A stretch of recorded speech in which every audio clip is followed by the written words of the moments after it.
அதிமுக செங்கோட்டையன் அவர்களுடைய மோதல். திமுகவில் இப்போதைக்கு எந்த சலசலப்பும் இல்லை, நாங்கள் கண்டிப்பாக உங்கள் கூட தான் இருப்போம் அப்படின்னு சொல்கிற கூட்டணி கட்சிகள்.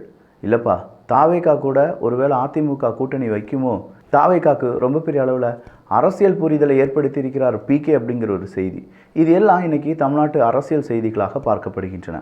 ஆனால் உண்மையிலேயே இதற்கு பின்னாடி இருக்கக்கூடிய வியூகங்கள் என்ன அப்படிங்கிறத இந்த ஆழமான அரசியல் சதுரங்கத்தில் பார்த்துடலாம்.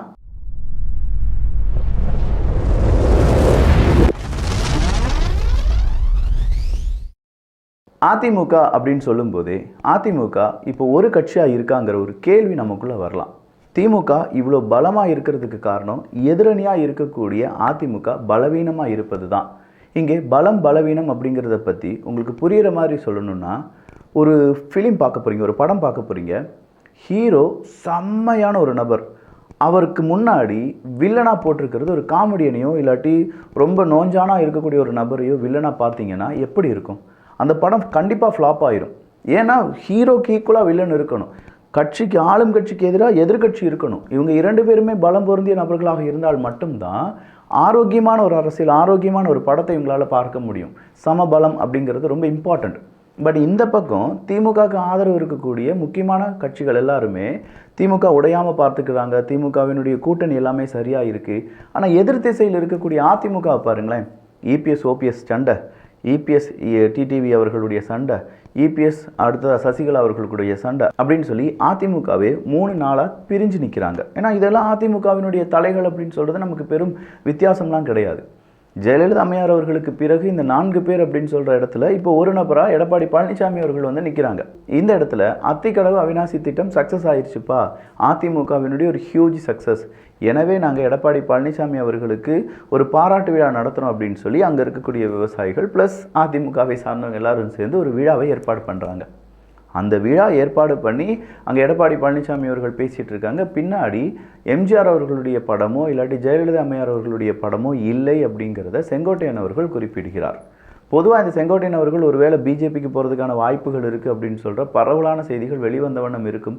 இந்த நேரத்தில் இவர் திடீர்னு இப்படி ஜெயலலிதா அம்மையார் இல்லாத இல்லாட்டி எம்ஜிஆர் இல்லாத ஒரு அதிமுகவா என்ன அப்படிங்கிற விமர்சனத்துக்குள்ளே வந்துட்டாரே. எனவே அதிமுகவில் இன்னும் கொஞ்சம் சச்சரவு சண்டை அப்படிங்கிறதெல்லாம் உருவாக வாய்ப்புகள் இருக்குது. அதிமுக மறுபடியும் என்ன செய்ய போகுது, பிரிய போகுது, ஒவ்வொரு செங்கலாக பிரிந்து வருகிறது அப்படிங்கிற தகவல் எல்லாமே திமுகவை சார்பாக இருக்கக்கூடிய நபர்கள் பரப்பி வருகிறார்கள். இதற்கு ரொம்ப பெரிய அளவில் வலு சேர்க்கும் விதமாக செங்கோட்டையன் அவர்களுடைய வீட்டுக்கு போலீஸ் பாதுகாப்பு அப்படிங்கிறது அதிகப்படுத்தப்பட்டிருக்கிறது. பொதுவாக 2 காவல்துறை அதிகாரிகள் தான் என்ன செய்வாங்களாம், அங்கே பாதுகாப்புக்காக இருப்பாங்களாம். இப்போ 4 காவல்துறை அதிகாரிகள் இருப்பதாக செய்திகள் வெளிவந்த வண்ணம் இருக்கின்றன. அப்போது இங்கே இருக்கக்கூடிய செய்தியை நம்ம பார்க்கும்போது அதிமுகக்குள்ளே ஒரு பிளவு வந்து அந்த பிளவின் காரணமாக அதிமுக மறுபடியும் பலவீனப்படும். 2026க்குள்ளே அதிமுகவை பலவீனப்படுத்துதல் அப்படிங்கிறது திமுகவினுடைய முக்கியமான ஒரு ஸ்ட்ராட்டஜியாக இருக்கும். ஏன்னா 2026 மக்களுடைய அதிருப்தி அப்படிங்கிறது இருக்குது. எப்போவுமே நம்ம 50 வருடங்கள் எடுத்து பார்த்தோம்னா, 5 வருஷம் திமுக, அடுத்து அதிமுக ரொம்ப ரேராக தான் ஒரு 10 வருடங்கள் அதிமுக இருந்தாங்க. கடைசி கொஞ்சம் வருடங்கள் எடுத்து பார்க்கும்போது அதுக்கு முன்னாடிலாம் ஒரு சுவிட்சிங் அப்படிங்கிறது இருந்துகிட்டே இருக்கும். இது மக்களுடைய மனநிலைமை தான். இந்த 5 வருஷம் இவங்க சரியில்லைப்பா, அடுத்த 5 வருஷம் அவங்களுக்கு கொடுத்துடலாம். எவ்வளோ தான் நீங்கள் காசு செலவழித்தாலும் கண்டிப்பாக அப்படி ஒரு நிலைமை வர்றதுக்கான வாய்ப்புகள் இருக்குது அப்படிங்கிறது திமுகவுக்கு நல்லாவே தெரியும். ஏன்னா மக்களுடைய மனநிலைமை அப்படி தான் இருக்குது. ஏகப்பட்ட இடத்துல நெகட்டிவ் ஸ்கோர் வாங்கியிருக்காங்க திமுக.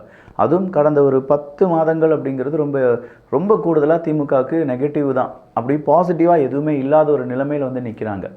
நீட் அப்படிங்கிறதுலையும் இப்போ கடைசியாக வந்திருக்கக்கூடிய பல திட்டங்கள், அதுவும் அவங்களுடைய அரசியலுக்கான வாக்குறுதிகள், அரசு வாக்குறுதிகள், நாங்கள் அரசு அமைத்தால் இந்த வாக்குறுதிகளை நிறைவேற்றுவோம் அப்படின்னு சொன்ன பென்ஷன் ஸ்கீம்லேருந்து மாணவர்களுடைய கடன் ரத்து வரை அங்கே இருக்கக்கூடிய கவர்மெண்ட் ஸ்டாஃபுக்கான ஒட்டுமொத்தமான திட்டங்களும் அங்கே என்ன செய்யப்பட்டிருக்கிறது, இப்போது நடைமுறைப்படுத்தாமல் அப்படியே இருக்குது.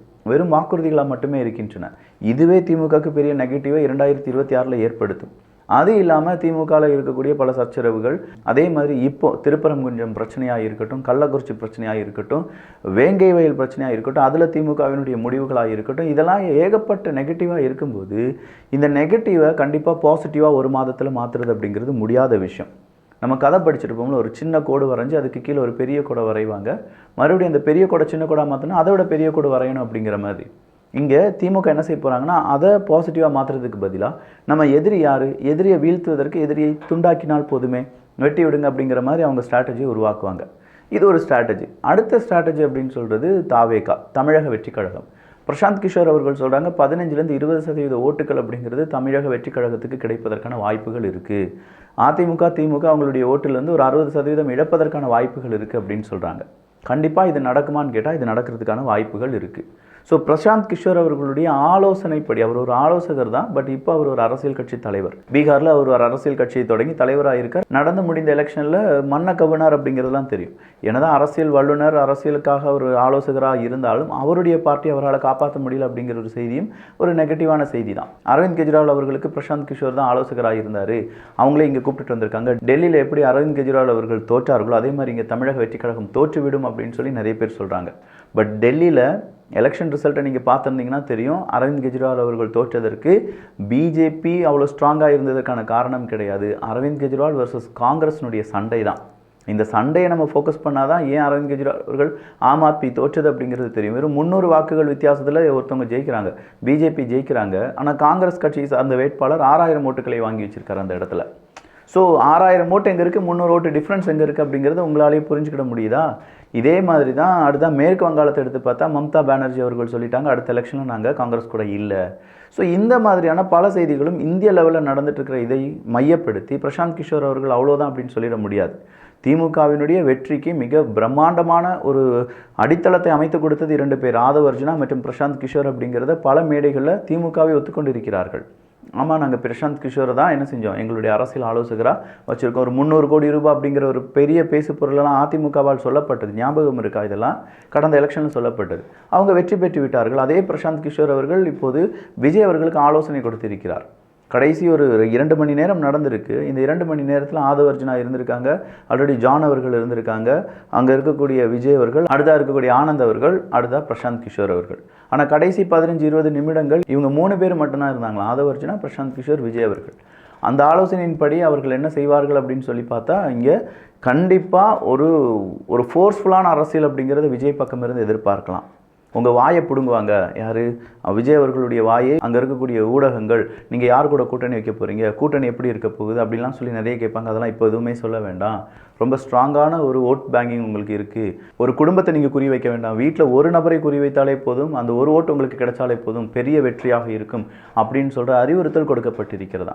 இப்போ வீட்டில் ஒரு நபர் அப்படின்னா கண்டிப்பாக யங்ஸ்டர்ஸ் இருப்பாங்க. யங்ஸ்டர்ஸ்னுடைய ஓட்டு விஜய் அவர்களுக்கு கிடைக்க வாய்ப்புகள் இருக்கான்னு கேட்டால் விஜய் அவர்கள் இனி இறங்கி வேலை செய்கிறத பொறுத்து இருக்குது.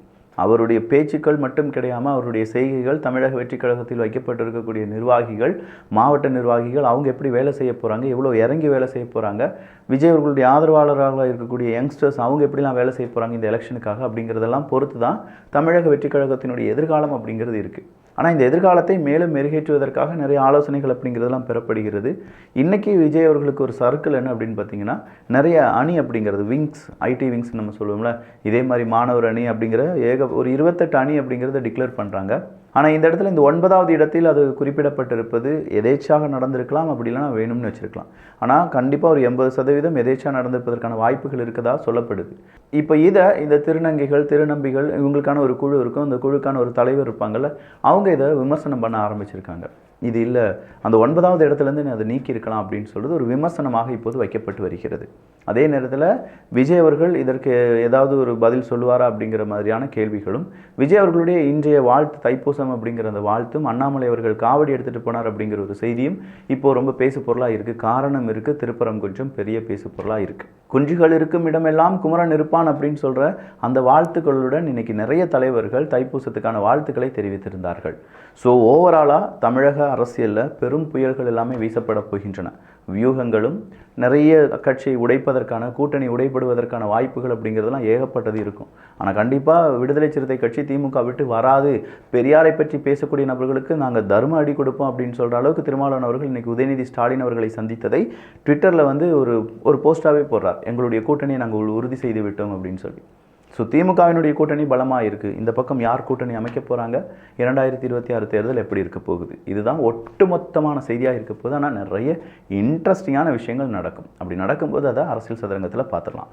அப்போ இந்த காணொலி எப்படி இருந்துச்சு அப்படிங்கிற உங்களுடைய கருத்துக்கள் இங்கே வரவேற்கப்படுகின்றன. எல்லோரும் அரசியல் சதுரங்கத்தில் இணைந்திருங்கள். சப்ஸ்கிரைப் பண்ணிக்கோங்க. நல்லதை பகிர்ந்து நல்ல சமுதாயத்தை உருவாக்கும். நன்றி, வணக்கம்.